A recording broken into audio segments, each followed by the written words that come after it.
اعوذ باللہ من الشیطان الرجیم۔ سوال یہ ہے کہ کیا 15 شعبان کی رات ہی دنیا و آسمان پر اللہ تعالیٰ نزول فرماتا ہے؟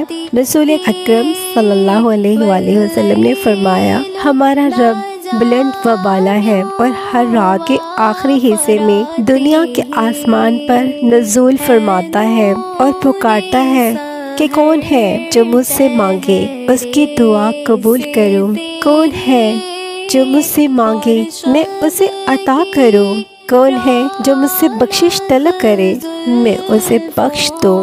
صحیح بخاری کی حدیث ہے اور حدیث نمبر 1145 ہے۔ رسول اکرم صلی اللہ علیہ وآلہ وسلم شعبان کے مہینے میں کثرت سے روزے رکھا کرتے تھے۔ حضرت عائشہ رضی اللہ عنہا فرماتی ہیں، میں نے نبی کریم صلی اللہ علیہ وآلہ وسلم کو شعبان کے مہینے سے زیادہ کسی اور مہینہ میں زیادہ روزے رکھتے ہوئے نہیں دیکھا۔ آپ صلی اللہ علیہ وآلہ وسلم سارا شعبان ہی روزے رکھتے تھے۔ آپ صلی اللہ علیہ وآلہ وسلم شعبان میں اکثر ایام میں روزے رکھا کرتے تھے۔ صحیح مسلم کی حدیث ہے اور حدیث نمبر 1156 ہے۔